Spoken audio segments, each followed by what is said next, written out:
Fala galerinha da terceira série, tudo beleza? Sou o professor Luciano e venho trazer para vocês o assunto sobre pirâmides ecológicas, pirâmides de alimentos, enfim, né? Vamos entender basicamente esse conceito dentro da ecologia, já que você já conhece cadeias alimentares, teias alimentares, mas existe também o conceito de representação chamado pirâmides alimentares também. Então, compreender a diferença entre as pirâmides ecológicas. E aí a gente vai ter três grandes tipos de pirâmides, né?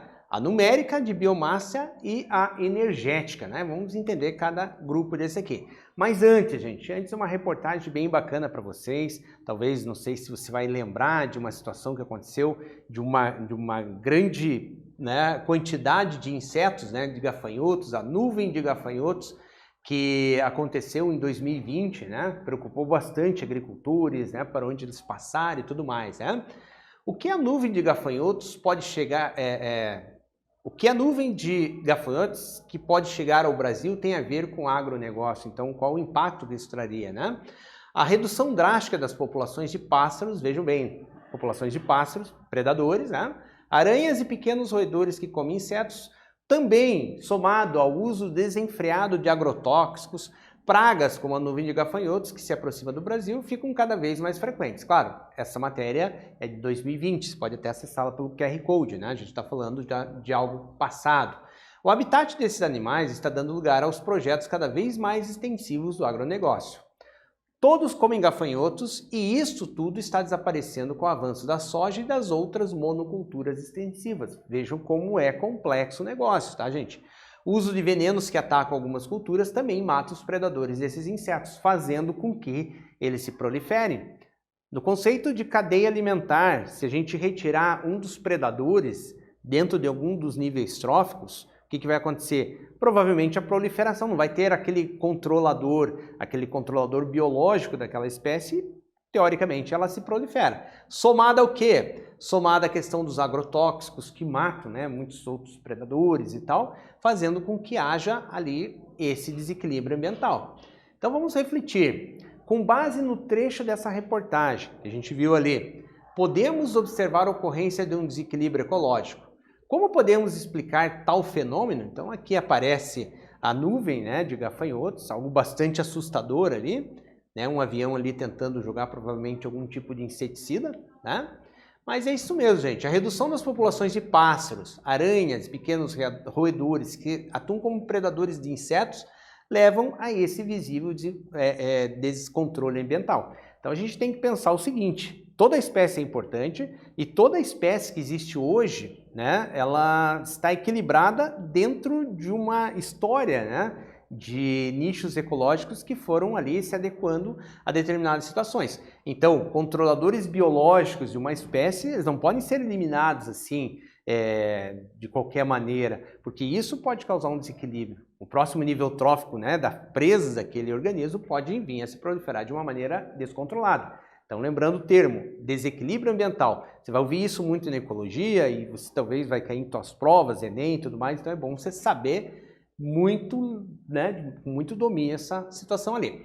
Pirâmides ecológicas, então, gente, nós temos representações gráficas da estrutura trófica de um ecossistema. Então, o que aqui, primeiramente, aqui é uma cadeia alimentar simples, tá? O sol como fonte de energia, realizando a fotossíntese nessa planta. Essa planta produz o alimento que vai ser transferido para o próximo nível trófico, que seria o consumidor primário, geralmente um animal herbívoro, tá? Esse animal herbívoro serve de alimento para um animal carnívoro, e esse animal carnívoro vai ser o consumidor secundário, tá? Esse animal secundário, esse consumidor secundário pode servir de alimento para um terciário e assim sucessivamente. Em todos os níveis, desde o produtor até o primário, secundário, terciário, a gente vai ter a presença dos chamados decompositores.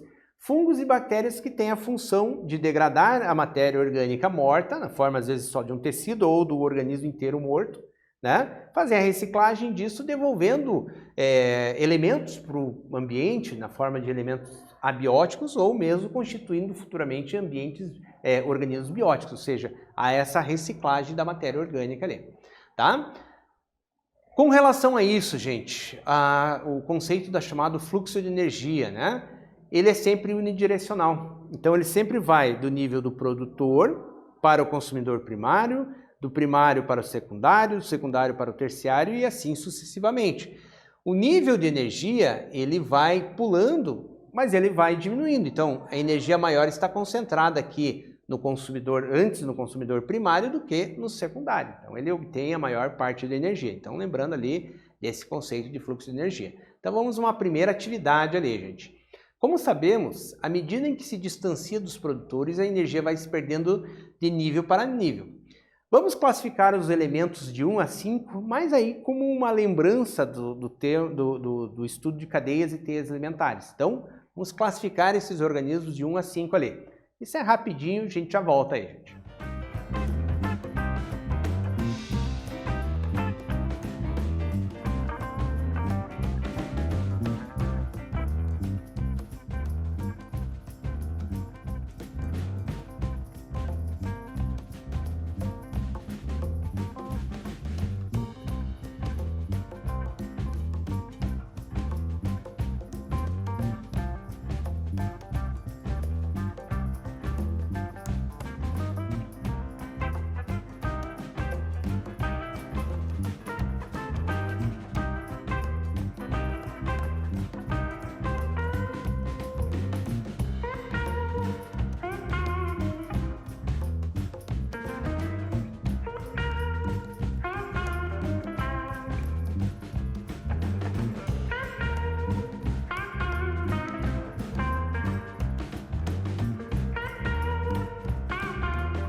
Vamos ver o que você fez aí?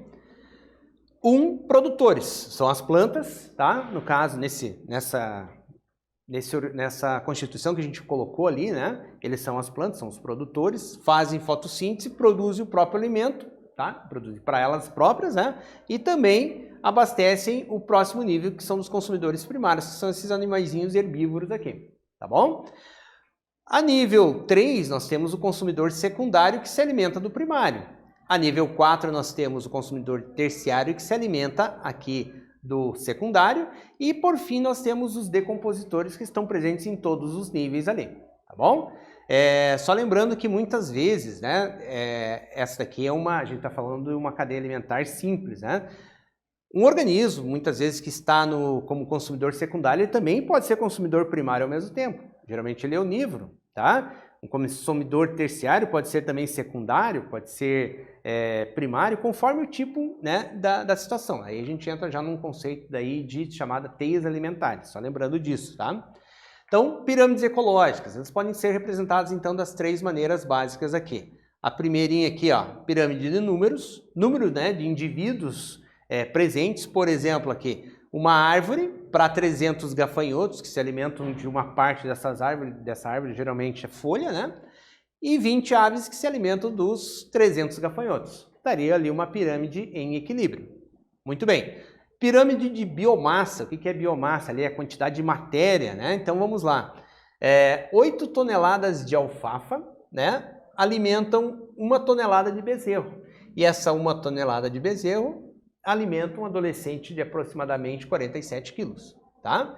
E aí nós temos a pirâmide de energia, que daí a gente vai falar em quilocaloria por metro cúbico durante um ano. Tá? Então, 40 mil quilocalorias por metro cúbico num ano de produtores para alimentar 600 quilocalorias por metro cúbico de consumidores primários, ali, gafanhotos, né? E aqui dos sapinhos, 40 quilocalorias por metro cúbico no ano para alimentar o sapinho, que seria o consumidor secundário. Então, são as formas de a gente representar essas pirâmides. Tá? Conforme a situação, a gente vai utilizar um tipo específico. A energia e a matéria orgânica diminui de um nível trófico para outro, isso a gente já tinha visto. Então, o produtor produz a energia total, o consumidor primário se alimenta do produtor, tá? Obtém uma quantidade de energia. Quando vai passar essa energia para o consumidor secundário, tá? Para o réptil aqui, o que acontece? Já diminui um pouco essa quantidade de energia. Quando chegar lá na onça, a quantidade de energia já é menor. Isso obriga ela a buscar mais fontes de energia ou pelo menos uma maior quantidade de matéria orgânica para poder se nutrir, né? Suprir as suas necessidades. Então vamos uma atividade 2 aqui, gente, falando dessa tirinha, tá? A tirinha abaixo apresenta o exemplo de cadeia alimentar. Com base no diálogo entre a Mafalda e o Miguelito, explique por que ocorre a redução de matéria e energia ao longo dessa cadeia alimentar. Então vamos ali atentar ali para o que está sendo falado na tirinha. Tenho que fazer uma redação sobre a vaca. O que será que eu escrevo, Miguelito? Aí o Miguelito vai lá. A vaca vive no campo. Ela come pasto. Pasto e mais pasto e muito pasto. E aí, depois a vaca vem para a cidade e a gente come ela. Pronto. Quer dizer que para você a vaca é um intermediário entre o pasto e nós? Então, assim, é uma brincadeira ali, logicamente, né? Mas que tem um fundo ali que a gente pode explorar a nível dessa ciência da ecologia. Então, vou dar um tempinho para vocês pensarem um pouquinho e a gente já volta.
Então vamos lá, gente.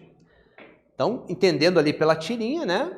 a cada nível trófico, grande quantidade de energia é perdida juntamente com os excretas, tá? As fezes, e principalmente devido à liberação de calor para o ambiente por meio da respiração celular. Então, assim, grande parte daquele alimento, por que ele é transferido de uma maneira já reduzida? Porque muita parte disso é perdida no suor, nos excretas, né? Então, isso aqui é normal, por isso que a quantidade vai diminuindo conforme o nível ali, tá certo?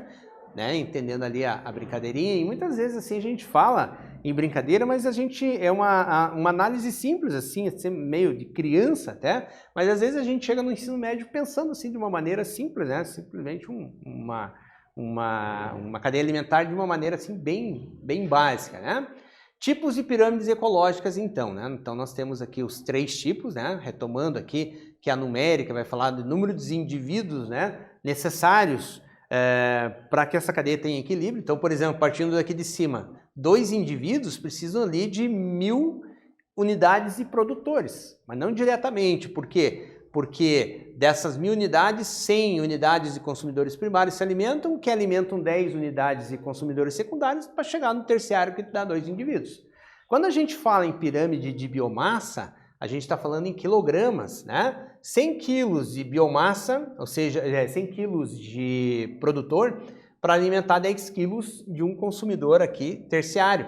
Mas para isso, desses 100 quilos de produtor, 50 quilos de consumidor primário, 50 quilos que alimenta 25 quilos de secundário, que vai alimentar 10 quilos de consumidor terciário lá na frente. E quando a gente fala em energia, a gente está falando transferência de quilocalorias, né? Que seria essa unidade, né, de energia, né, representada ali. Então, 10.000 quilocalorias alimenta 10 quilocalorias alimenta 10 quilogramas, né, um organismo de 10 quilogramas de consumidor terciário ali. E aí, todas elas vão sendo analisadas, como eu disse para vocês, conforme a necessidade, conforme o tipo de representação. Como a gente quer representar determinada situação. E muitos exercícios vão aparecer para vocês misturando pirâmide numérica, biomassa, energia, e você tem que ficar atento nisso aqui. Ó, 2 tipos de pirâmides dessas aqui, elas podem ser colocadas de maneira invertida. A gente vai ver situações em que pode mudar, por exemplo, ali o número de indivíduos para suprir uma quantidade lá em cima. Beleza, gente? Pirâmide energética, então. Mostra a quantidade de energia em cada nível trófico, falando ali de quilocalorias. A gente inverteu um pouquinho a ordem ali. Tá bom? Então aqui, gramíneas, 40.000 quilocalorias, né, por metro cúbico por ano, analisado dessa maneira. Você pode também fazer essa análise assim em menor tempo, né? Aqui é apenas um exemplo, mostrando que há perda de energia, né? Mas esses 40.000 quilocalorias, né, de gramíneas alimentam ali 600 quilocalorias de gafanhotos, que são os consumidores primários, que alimentam 40 quilocalorias de sapos, e assim vai passando de um nível para outro. Lembrando que o fluxo sempre é unidirecional, o fluxo de energia é sempre unidirecional, nunca vem lá de baixo para cima, ou seja, sempre passado de um nível trófico menor para um maior, e isso vai se perdendo conforme o nível. Beleza, gente? Pirâmide numérica. Então aqui nós temos ali 5.000 plantas que alimentam 500 gafanhotos, esses 500 gafanhotos servem de alimento para 20 pardais, esses 20 pardais para um gavião. Mas beleza, gente, lembrando que também dentro disso existem os conceitos de teias alimentares, em que o gavião, por exemplo, pode também se alimentar diretamente do gafanhoto. Mas quando a gente está falando em termos numéricos, é geralmente um estudo, né, de quantidade, aquilo que se tornou um equilíbrio ambiental de um modo geral, passando ali de um nível para outro de um modo geral. Nesse caso, pode ter inversão de números. Às vezes um nível, né, acima de consumidores pode ser maior do que o nível do consumidor logo abaixo, tá? Ou seja, a disponibilidade. E conforme a situação também, a gente vai ver variações nesse sentido ali, tá? Então, nós temos aqui um exemplo já disso. Por exemplo, né? Um IP, uma única unidade da planta IP, né? Falando ali apenas a nível de lagartas, né? Essa lagarta aqui de artrópode, né? O que acontece? 700 lagartas consomem ali geralmente as folhas do IP, tá? E 20 bem-te-vês se alimentam dessas 700 lagartas. Então a gente está vendo uma pirâmide numérica invertida ali nos seus números. Isso pode acontecer, naturalmente, é normal, certo? Então vamos a uma terceira atividade aqui para testar seus conhecimentos. Vamos ver como é que está indo aí a tua absorção desse assunto, beleza? Considere o seguinte diagrama que representa uma pirâmide de números. Então temos um menor, veja, o 2 maior, 3 e 4, tá? Vamos elaborar um exemplo que se aplique respectivamente ao número 1, 2, 3 e 4. Ele fica na tua imaginação. Claro, eu vou depois representar através de um exemplo, mas valem para vários exemplos. Você pode pesquisar na internet ou em algum outro lugar para construir essa pirâmide, tá bom? Uns minutinhos aqui a gente já volta.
Então vamos lá, gente. Podemos elaborar alguns exemplos dessa pirâmide, né? Um exemplo que podemos citar é uma árvore de qualquer espécie, larvas de borboleta, besouro como predador dessas larvas e a coruja predadora do besouro. Você pode usar outros exemplos também, se você quiser, tá bom?